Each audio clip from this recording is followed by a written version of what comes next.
I have a different kind of tier list for you today. This one is not really a ranking tier list, but more of a category tier list. These are not all shows, but these pictures have to deal with events in TV series or characters in TV series or stuff like that. That I'll be going over um, the information here with you guys. So, the first category is moments in the show. So, these are very standout moments in the TV series entirety that lasted with me personally. Character deaths, don't have to really explain that one. Character changes for the good. So these were changes that were made in the TV series that were good for the show, that didn't really impact it too much for me. Character changes bad. This is the opposite of good. That I felt that the series kind of like dipped out. And then other moments are kind of like just specific things. So we're going to start it with the X Files Smoking Man.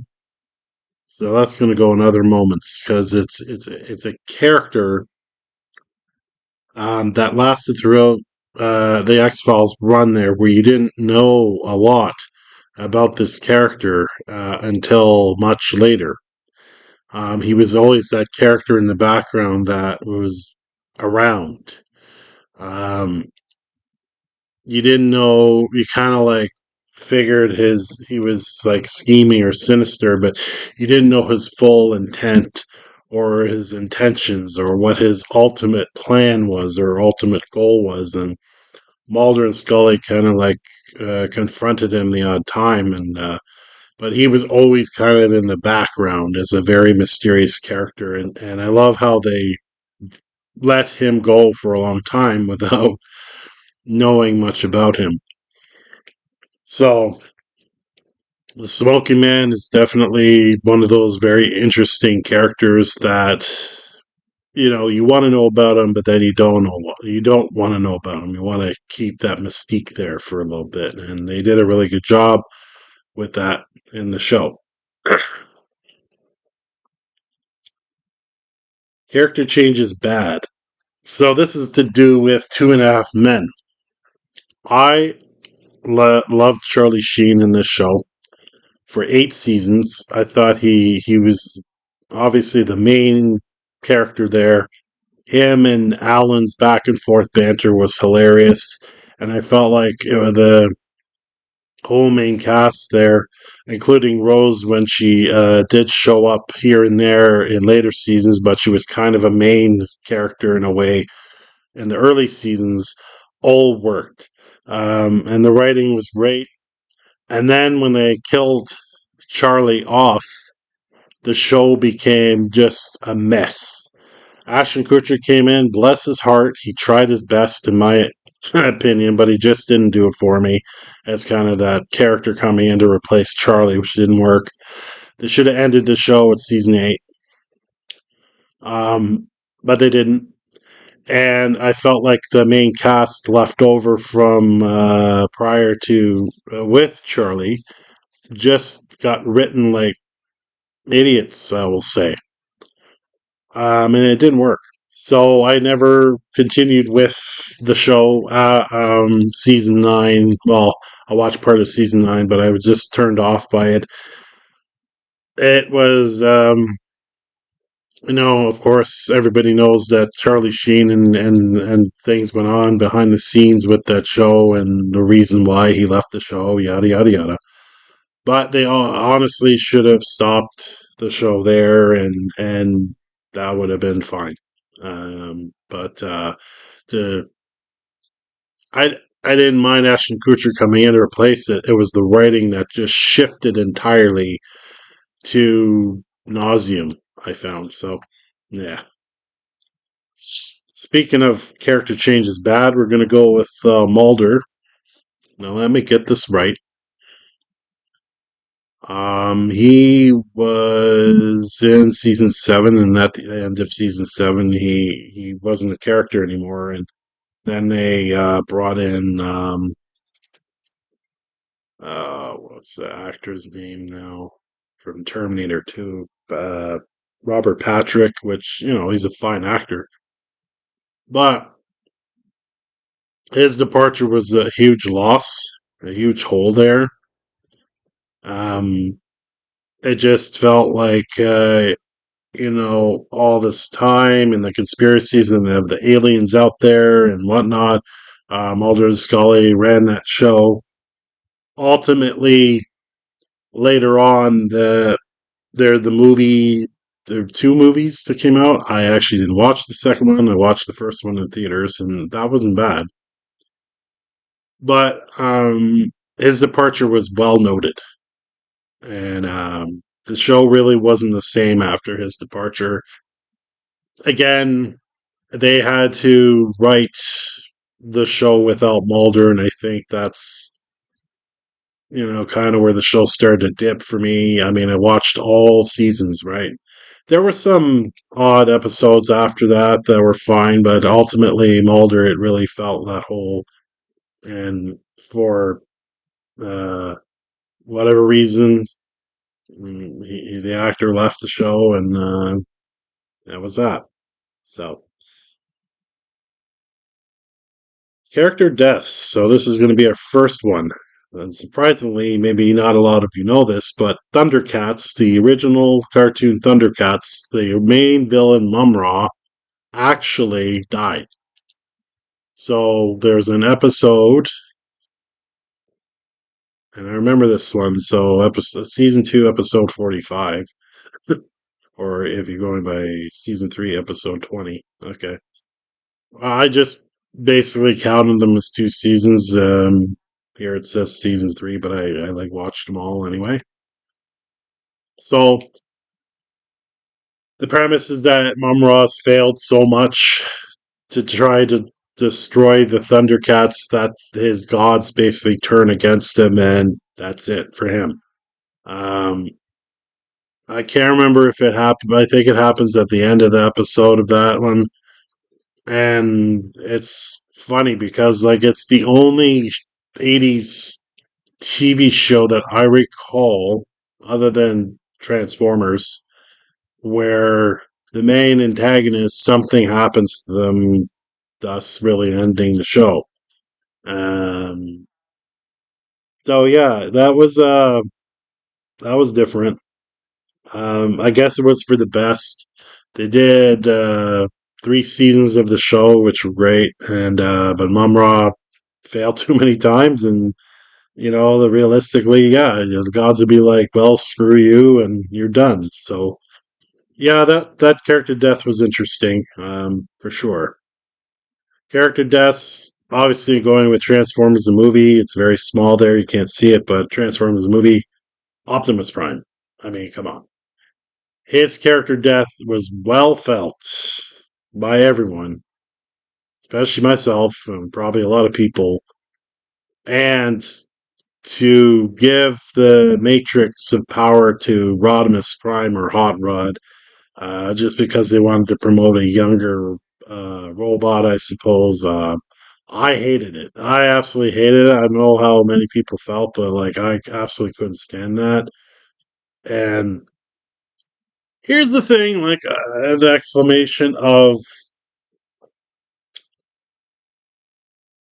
Hot Rod interfering with the Megatron Optimus fight. I still blame him for part of Optimus Prime's death. Okay, realistically, because Prime and Megatron are fighting, it is their fight. No one else should be involved. They're mano a mano, one take all be all, right? And they both got severely injured through that fight, which is going to happen. But Prime had Megatron at his mercy, and then Hot Rod had to jump in when Megatron was inches away from grabbing the killing gun, and Hot Rod got in the way. And because of Prime, he's not going to shoot his own fellow Autobot. Megatron obviously used that as its advantage to gun Prime down, essentially. If Hot Rod had not interfered, Prime probably would have survived despite his injuries. But Hot Rod interfered when Cup told him not to as Hot Rod's running up the bankment. Cup, don't leave that alone. It's Prime's fight or whatever the line was to Hot Rod. But like, I still blame Hot Rod for Prime's death, 100%, and pissed me off. It still does after all these years. Prime had honor and he was a valiant Autobot leader, and unfortunately, Rodimus Prime wasn't. He was, and I mentioned this in the videos before, that he was unsure of himself and never really grew out of that. I mean, it'd be different if he did, if he got stronger. I mean, learning as a leader, but I didn't feel that he did. So anyway, moving on from that, I talk about it ad nauseum.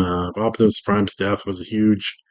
I know it's the movie, but it connects that to the Transformers show, and yeah, Mr. Furley from Three's Company. So I'm going to put this in character changes good. So Mr. Furley came in season 4, as you see there. So, for those that watch Three's Company for 3 seasons, the landlords were the Ropers, an old couple that were bantering back and forth in the comedy, and they were funny enough. And then they were replaced by the Don Knotts Mr. Furley. Now, as a kid watching the show, I wouldn't really cared. But him coming in replacing the Ropers that were there for 3 seasons was a big casting change. Now, luckily enough, Don Knotts provided excellent humor as Mr. Furley. The that he did all the time. I mean, I do that, but it's his trademark, and the funky outfits he wore, like you see in the picture over here, and um, how Jack Tripper was fooling him at times and whatnot. So he was a likable character, funny character, and made up for the loss of the Ropers. The two characters, the Ropers, were funny enough, but I think it was a good change for the show, kind of like Mr. Furley's single kind of deal and all that. So we'll go with that. What? No. Um, Character deaths. So this is going to the show The Mentalist, so a more serious show, non cartoon. Um, Without spoiling things, I mean, The Mentalist went on a long time, and the premise was the Patrick Jane is a character that's constantly after this killer Red John, because Red John was the one that took his family out. Eventually, in one of the seasons, he finally gets that moment of truth, and it's a very impactful moment in the show. That finally he has caught him, finally he's dealing with him all this time. And it was such a very interesting scene as it played out, like how it went down. And while the show, didn't end there, it continued. Um, the main storyline with Patrick Jane's character kind of like closed the book on one chapter, let's say. Um, and it was quite a moment in TV history for me in that moment. Um, so yeah, it's a impactful scene, a scene that had to happen, and quite honestly, a very interesting villain in Red John's own right. Um, how he or she was written, uh, and the setups to that moment. So Um, Seinfeld, the bet. This is a this is a moment in the Seinfeld series. Um, One of my favorite episodes of all time.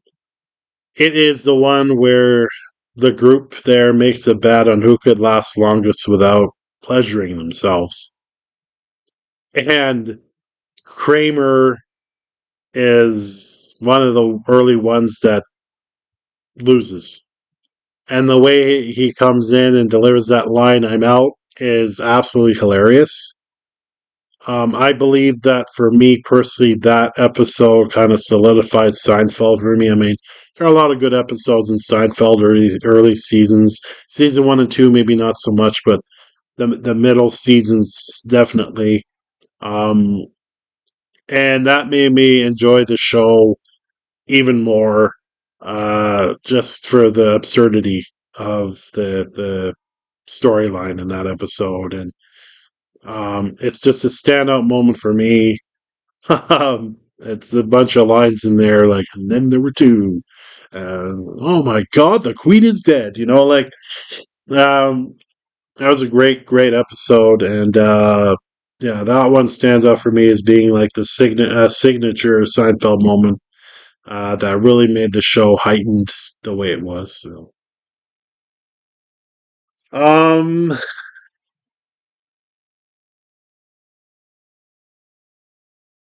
Dexter Resurrection. Now, for those that see that picture and have watched the show, you'll know what I'm talking about. For those that have not, let me be brief. So, Dexter Resurrection, it reaches a point where Dexter comes to realize that there are, let's say, two targets, and instead of just one. And ultimately, he sets his sight on that second target. Now, the way that this was set up in the show was beautifully done, beautifully written.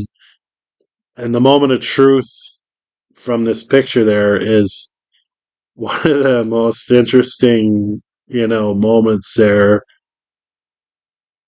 What I'll say is that there's kind of like an intimidation factor that Dexter does, and oh my god, the scene is so cool that plays out there. Um, Enough said. For those that know Dexter Resurrection, yeah, that sequence there, or that kind of plot line there, works so well. And I don't really want to say more. I know it may sound a little convoluted, perhaps, to some who haven't seen the show, but I'm gonna leave it at that. I'm gonna leave it at that. Um, G.I. Joe the movie. Um, Now G.I. Joe the show. I always wanted to know what's under the mask of Cobra Commander. I mean, I'm sure everybody did. Eventually, that does show itself, but not until kind of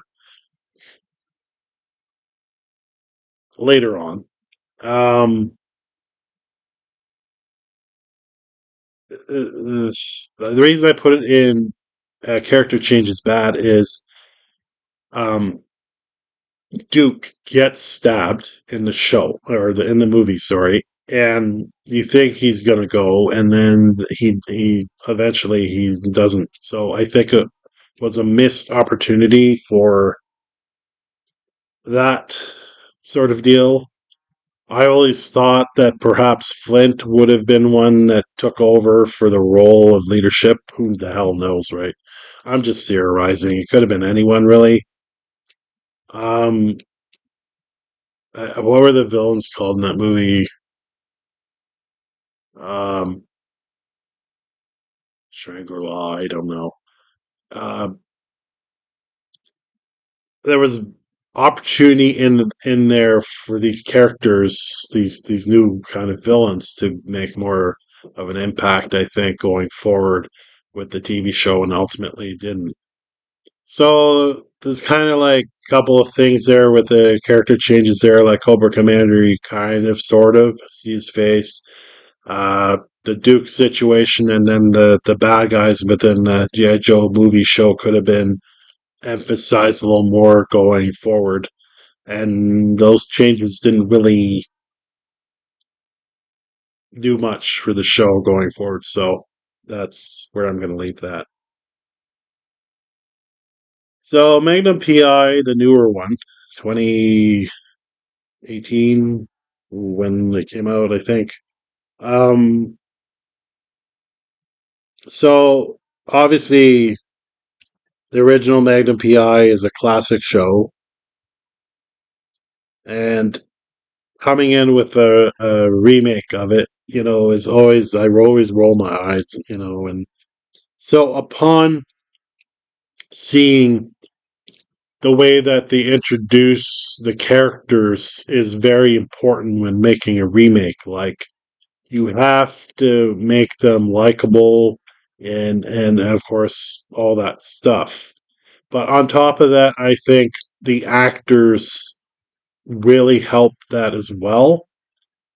And I think for me, why Magnum PI, the remake, is one of the better remakes of a TV show is because of the introduction of Magnum, Thomas Magnum, and Higgins, and the characters around that. And I thought it was really cool. I thought it kept the concepts of the original TV show as it went on. The shirt, the helicopter, especially the helicopter, but it had its own identity and wasn't trying to repeat Tom Selleck's Magnum PI show because it's its own thing. And that in itself is why I think the Magnum PI remake worked very well. Unfortunately, it got, canceled after 5 seasons. And it's a shame because I think it could have gone on a little one or two more seasons, I think, but what do I know? But it was introduction character moment for me of that first episode and second episode, which really established these characters early on, and I actually thought they did a fantastic job with it. And the whole series is great. So that's uh that's a standout moment there. Okay, now we're gonna get to the first moments in the show which are very impactful. Um so this is Transformers season 1, episode 8, I believe. Um where Megatron's plan is to bring Cybertron to Earth using this Dr. Arkaville, who basically implants chips into people and gains control of them. And it was just a crazy, I think it was 2 or 3 part storyline that was insane. Where even after the events of the Ultimate Doom, with these multiple parts, there was like the repercussions of Cybertron almost completely taking over Earth, and there was episodes of that cleaning it up and everything. And I thought that was a really awesome writing situation there. There's like the Starscream Dr. Arkaville episode afterwards that was quite humorous, but also like very interesting. Um, but the plot line of just like Cybertron coming to Earth and Spike's dad getting taken over by these chips and Spike not being able to do a lot to help his dad, and it was crazy. Like those episodes are by far one of my favorites in season 1. Um, and like I mentioned before, that season 1 was the strongest that the original Transformers show was at, because it has so many really standout moments and whatnot. And I wish that there was more of that in the following seasons. I mean, you had Five Faces of Darkness, the multiple part after the movie, and season 3, which was fine, things like that. But The Ultimate Doom was the ultimate multiple parter in Transformers cartoon history for me that was very, very cool in the show and really solidified the show in my brain. So, um, uh, oh, this is Futurama. So, Futurama, that one there is the Amazon Women in the Mood episode. This is one of my favorite ones. I mean, there's so many really good Futurama episodes there, and I love the show to death. But this one is one that really stands out, where Zap sets up a mock date with Leela, and because Kif is in love with Amy, and they go to this restaurant in space, and things mess up, and of course it's Zap's fault, and they end up crashing on this planet with these different Amazon women and all that. It is hilarious because it's like I guess you would say the battle of the men versus the women. I guess stuff like that. It pokes humor at a lot of different areas, and it's just one of these standout moments there. And of course, it's the very famous for the snoo snoo line, which you can probably figure that out on your own. What it means.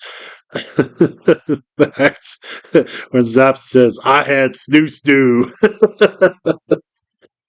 Oh, there's many really funny bits in that one, but it's a great show, and that episode alone is the reason to watch Futurama. Like, it's got so many awesome episodes, but that one, like, is a standout. There's also the Star Trek episode one with the original crew, which stands up. But there's so many cool episodes, even in the newer ones. But yeah, that one's really good.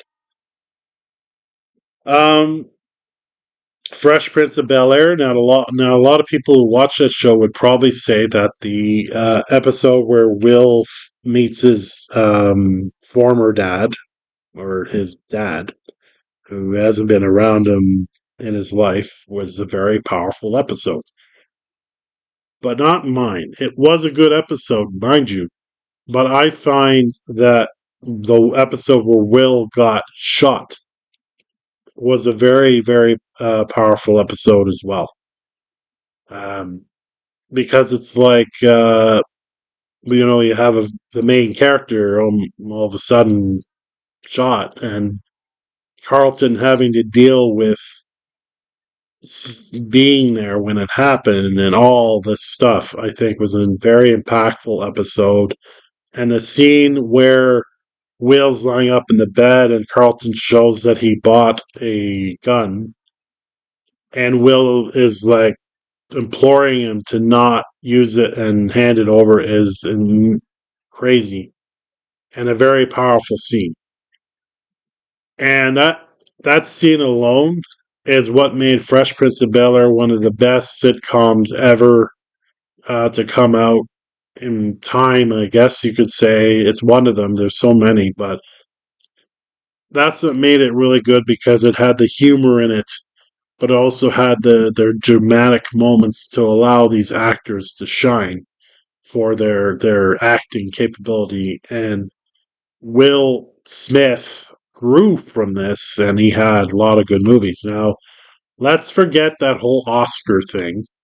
Okay, we all know about that, but I still think, you know, if Will Smith ever comes back to Hollywood, I still think that he could make entertaining films, whether dramatic, whether comedy, whether fantasy, action. He could do it all. Uh, but that is one of the standout moments in Fresh Prince of Bel Air that I think made the show fantastic, among other scenes and other episodes, of course. So that one there is the one that I pick the most from a lot of the standout moments there. Last Man Standing. So the Mandy character who got replaced was because me and my wife were watching through all the seasons there because we want to get get to the end of it. And then when they switched the Mandy actress over, because when she shows up for the first time, the newest one that basically ended the series there, we're like, what? Because she's taller than the other actress and blonde ish. And just, it's not that the actress, she did fine. It's just that the main Mandy actress worked just for the way she portrayed that character. And I don't know, I felt like the newer one, the one that ended the series on, and forgive me, you have to go up and look these actresses' name up. Again, I think she did fine, but I don't know. I just felt that the writing was for Last Man Standing was for the main Mandy character, uh, the original. I'm gonna say, um, so yeah, I think it was a bad move. Whatever happened behind the scenes, I don't know. I haven't bothered to look it up, but it's unfortunate. The show was focused more on, like, I myself have focused on the other characters there. With the Mandy storylines, it was kind of like lost its luster a little bit for me, but that's me. Um, didn't destroy the show for me to the end. It just was weird casting change that really came out of nowhere. So,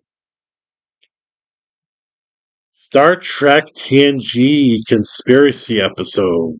Fantastic episode. In fact, I just watched it the other day because I'm going back through watching TNG. It's what I do. But this episode really is one of the ones that stood out for me on the entire run of that show. Again, there are many good episodes. But this one was cool because this one, the crew, Picard and the crew figure out that there's a conspiracy going in the Starfleet ranks. So they have to go back to Earth and kind of try and uncover what's going on. And they find out that it's alien related. And a grotesque scene, probably the most gross Star Trek monstrous scene I can remember to date, where Riker and Picard confront the alien mothereth creature and have to kill it. And the sequence there is insane. Um, you can see the shot there of them firing their phasers towards it, but they left kind of a thread at the end of the episode that honestly could have been touched on in future episodes or even future Star Trek shows, but they never really did, that I can recall anyway. Um, Dak on Deep Space Nine, I think she was one of the alien creatures, but she was a good guy. um, so, I mean, it kind of touched on it there, but I just mean it for the evil side of the conspiracy storyline there. Like, it would have been interesting if that had gotten, like, further explored in later episodes or later shows. But that episode, Conspiracy, is one of my favorites. It stands out for the TNG run. Um, and really, it happened in season one. So, really pushed TNG forward for me at that point. Because I remember watching it when I was younger, and that creature part was like creepy and gross, and it does stick out to you. So, all right. So, greatest American hero and the werewolf episode. I'm just going to call it the werewolf episode because I don't remember the title of the episode, but it scared the hell out of me when I was young. I remember that. And I stopped watching the show after that. It was an episode, and I got to piece together. So he's investigating. So the greatest American hero is this character that gains these powers, except he kind of doesn't know how to control them, and it's kind of a quirky comedy get bit, right? Anyway, it's an episode from what I recall where he's investigating, I think, a haunted house or something. And then there's this creature he encounters, and I remember it scared the hell out of me because I watched it when I was young. And it was impactful because it got me to stop watching the show after that. Now, it's a show that I don't think I'll go back and watch the entirety of it because I don't know, it's really dated for me in that respect. Would I get to back to it one day and check it out? I'm not going to say no. I'm not going to say yes. But it was an impactful moment in the show that I had to put in here because it scared me off the show. Um, so yeah. All right, we're going to go to character changes bad. Married with Children, the Steve character being replaced by a Jefferson, who I did not like. Not only that, but season five, part of season five was fine, but I'm gonna say like season six onward, the show sucked for me. They changed a lot of the kind of the character dynamic. It got a little, it got over the top. It got stupider. It just lost what I felt like the first four seasons primarily had was, well, the Al and Peggy banter back and forth. The family does have moments that stand out where they are a family unison and would stand up for each other and whatnot. And Al and Peggy have kind of that humanity side of them still there, where they, while they're not 100% loving each other, there's still some of that spark. You know what I'm trying to say? Where I felt like the seasons after that, it started to fade and fade more and more and more. And I think with the Steve character, he was uh, him and Marcy being the next door neighbors was great. Like they're a fantastic couple, and it's a shame that Steve didn't last there. Would it have made the show uh, better for myself? I don't know. But I did not like the Jefferson character coming in to replace Steve. I thought he just, I don't know, he just bugged me. Others may feel different, sure, because it's the show went for a long time. But I just did not like Jefferson character. I found him just annoying, like an annoying character. He just bothers you for his quirks or whatever. Maybe it's the actor, maybe it's the writing. I don't know, but it just didn't work for me. And I think that Steve being replaced was a bad move for the show, and that's where I'm kind of going to leave that. And finally, we have the newest. Welcome to Derry, episode one. Set the bar for the show. Um, and like Dexter Resurrection, I'm gonna try and be as vague as friggin' possible. I am giddy for the show. I thought it was the best show last year, and I can't wait for the second season. I haven't felt as strong towards the show in a very long time.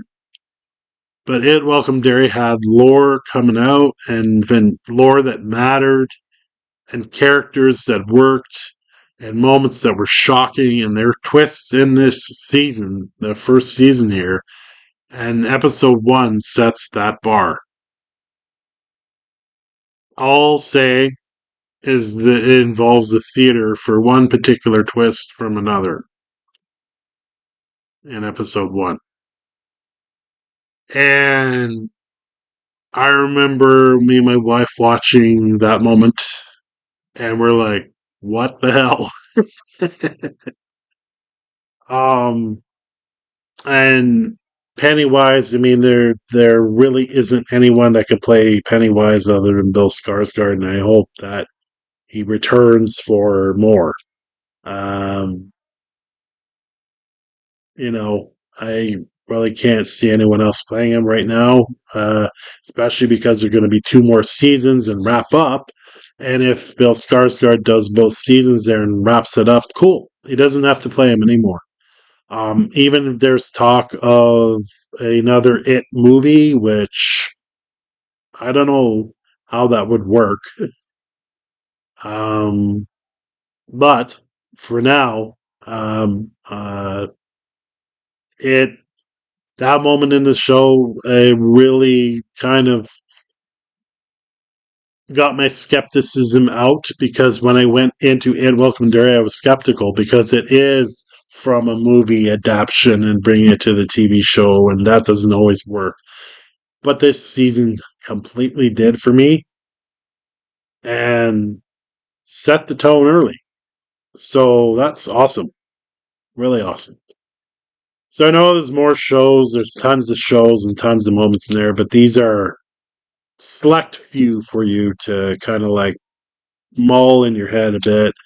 Let me know your thoughts there and on these any of these shows and any standout moments that you felt, character changes for the good or bad that you felt were personal to you when you watched the show, or give your opinion on it. Um, Let me know in the comments. I'd like to hear your thoughts. Thanks for watching, and give a like and thumbs up there, and continue with the views. It's fantastic to see, and we'll catch you in the next video.